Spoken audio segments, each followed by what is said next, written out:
नमस्कार। आकाशवाणी देहरादून से प्रस्तुत हैं प्रादेशिक समाचार। पहले मुख्य समाचार। केंद्र सरकार ने बाल विवाह मुक्त भारत अभियान की शुरुआत की। सहकारिता मंत्री डॉक्टर धन सिंह रावत ने कहा, सहकारिता से समृद्ध समाज का निर्माण करना सरकार की प्राथमिकता है। केंद्रीय वित्त मंत्रालय ने तीर्थनगरी ऋषिकेश के विकास के लिए 66 करोड़ रुपए जारी किए।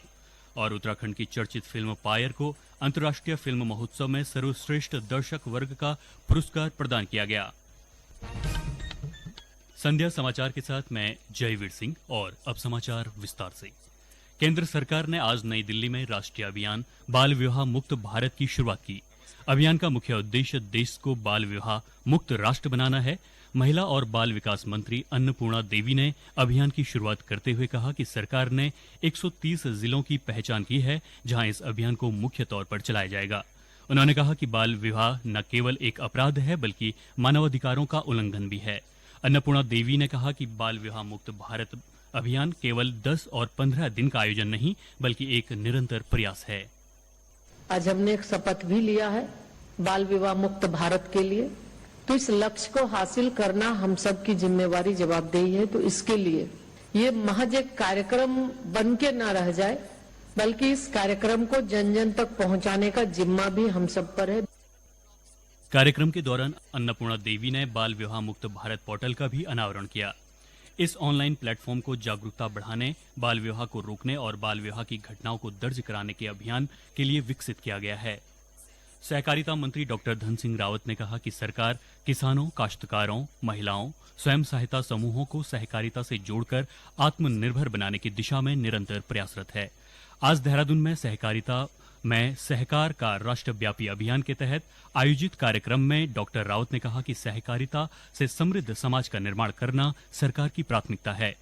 कार्यक्रम को संबोधित करते हुए उन्होंने कहा कि सरकार द्वारा किसानों को सहकारी संस्थाओं से जोड़कर उनकी आय में वृद्धि के प्रयास किए जा रहे हैं। साथ ही महिलाओं और स्वयं सहायता समूहों को स्वरोजगार के लिए नए अवसर प्रदान किए जा रहे हैं। इसके साथ ही प्रदेश भर में जिला सहकारी बैंक और राज्य सहकारी बैंकों की सेवाओं को हर व्यक्ति तक पहुंचाया जा रहा है। इससे पहले शिक्षा मंत्री डॉक्टर धन सिंह रावत ने विकासनगर स्थित पीएम श्री विद्यालय राजकीय इंटर कॉलेज में एनसीसी कैडेट्स की परेड का निरीक्षण किया और उनकी अनुशासन व देशभक्ति की भावना को सराहा। ये कार्यक्रम एनसीसी सप्ताह के अंतर्गत आयोजित किया गया था। उन्होंने कहा कि सरकार का उद्देश्य है कि प्रदेश में एनसीसी का अधिक से अधिक विस्तार कर इसका लाभ छात्र छात्राओं को पहुंचाया जाए। डॉक्टर रावत ने कहा कि निश्चित ही सरकार का यह कदम युवाओं को सशक्त बनाने और उनमें राष्ट्रप्रेम की भावना को विकसित करने में महत्वपूर्ण साबित होगा। चीन में शीतकालीन एशियाई खेलों के चलते आईओसी ने उत्तराखंड में प्रस्तावित राष्ट्रीय खेलों की तिथियों में बदलाव के लिए राज्य सरकार से सहमति मांगी है। इस संबंध में खेल मंत्री रेखा आर्य की अध्यक्षता में उत्तरांचल ओलंपिक संघ और खेल विभाग के अधिकारियों ने राष्ट्रीय खेलों से जुड़ी कई विषयों पर चर्चा की। पत्रकारों से बातचीत में श्रीमती आर्य ने कहा कि कुछ खेल संघों ने चीन में हो रहे शीतकालीन एशियाई खेलों के मद्देनजर राष्ट्रीय खेलों की तिथियों में बदलाव की मांग की है। उन्होंने कहा कि मुख्यमंत्री पुष्कर सिंह धामी से सभी संबंधित विषयों पर चर्चा के बाद स्थिति स्पष्ट हो जाएगी।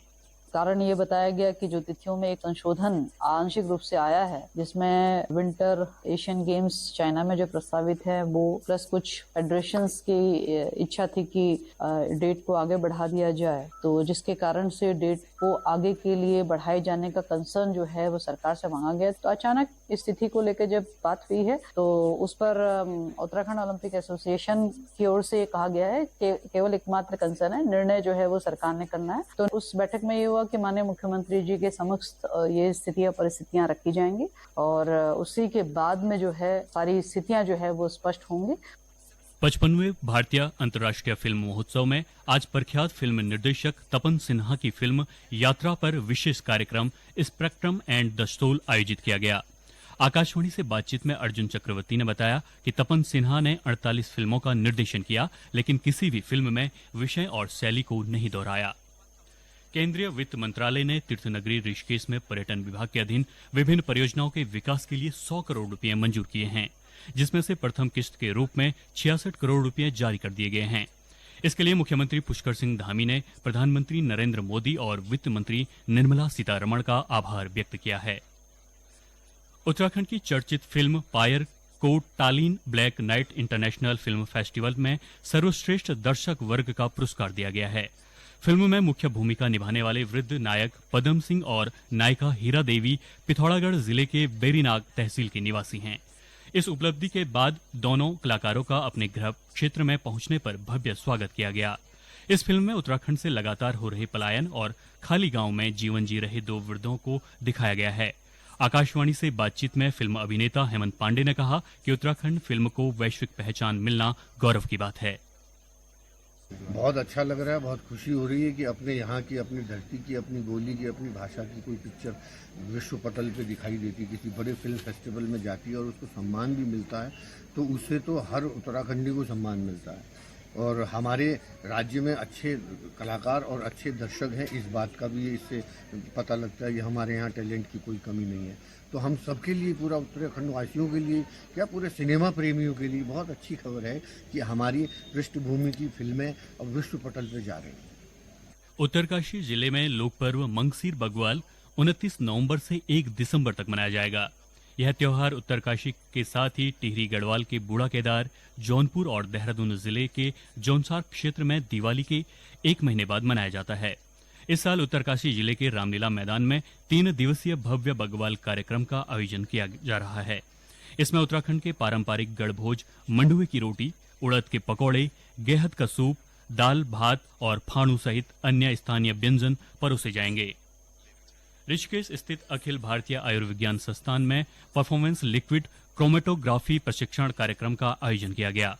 इसमें प्रतिभागियों को बायोमेडिकल रिसर्च, क्लिनिक डायग्नोस्टिक और व्यक्तिगत दवा विकास में HPLC तकनीक की उन्नत प्रतियोगिता से रूबरू कराया गया। फार्मोलॉजी विभाग अध्यक्ष प्रोफेसर शैलेंद्र हांडू ने कहा कि HPLC तकनीक न सिर्फ अनुसंधान के क्षेत्र में क्रांतिकारी बदलाव ला सकती है, बल्कि यह छात्रों और पेशेवरों को वैश्विक मानकों पर खरा उतरने के लिए भी सक्षम बना सकती है। चंपावत जिले लोहाघाट में 10 दिवसीय जिला स्तरीय खेल महाकुंभ का आयोजन समापन हो गया है। इस खेल महाकुंभ में जिले के 4 विकासखंडों से चयनित प्रतिभागियों ने 16 स्पर्धाओं में हिस्सा लिया। जिले के जिला युवा कल्याण अधिकारी जसवंत खड़ायत ने बताया कि सभी विजेता खिलाड़ियों को DBT के माध्यम से पुरस्कार दिए गए। साथ ही चयनित खिलाड़ियों को राज्य स्तर पर आयोजित प्रतियोगिता में भाग लेने का अवसर मिलेगा। खेल महाकुंभ के अंतर्गत पूरे जनपद में 16 प्रतियोगिताएं यहाँ पर आयोजित की गई, जिसमें athletics, kho kho, kabaddi, volleyball, basketball, handball और मलखम, मुर्गा झपट, बॉक्सिंग, ये प्रतियोगिताएं यहाँ पर आयोजित की गई। साथ ही चयनित प्रतिभागियों द्वारा राज्य स्तरीय प्रतियोगिताओं में प्रतिभाग किए गए। और अब संक्षिप्त समाचार। केंद्रीय गृह मंत्री अमित शाह कल उत्तराखंड के मसूरी स्थित लाल बहादुर शास्त्री प्रशासनिक अकादमी के 1 दिवसीय दौरे पर रहेंगे। हरिद्वार जिले के जिलाधिकारी कमेंद्र सिंह ने आज नगर निगम कार्यालय में छापेमारी की। इस दौरान 73 कार्मिक अनुपस्थित मिले। जिलाधिकारी ने छापेमारी के दौरान अनुपस्थित मिले सभी अधिकारियों और कर्मचारियों का वेतन रोकने तथा स्पष्टीकरण लेने के निर्देश दिए। देहरादून के जिलाधिकारी सविन बंसल ने संबंधित अधिकारियों को सड़कों पर zebra crossing, speed breaker, stop lines का निर्माण कार्य जल्द शुरू करने के निर्देश दिए। मुख्यमंत्री पुष्कर सिंह धामी ने उत्तराखंड क्रांति दल के पूर्व अध्यक्ष और संरक्षक त्रिवेंद्र सिंह पंवार के निधन पर उनके ऋषिकेश स्थित आवास पहुंचकर उन्हें श्रद्धांजलि दी। अंत में मुख्य समाचार एक बार फिर।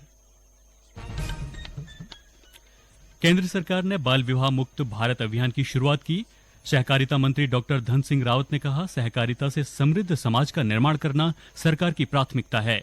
केंद्रीय वित्त मंत्रालय ने तीर्थनगरी ऋषिकेश के विकास के लिए 66 करोड़ रुपए की जारी किए और उत्तराखंड की चर्चित फिल्म पायर को अंतर्राष्ट्रीय फिल्म महोत्सव में सर्वश्रेष्ठ दर्शक वर्ग का पुरस्कार प्रदान किया गया। इसके साथ ही संध्या समाचार का ये अंक समाप्त हुआ। नमस्कार।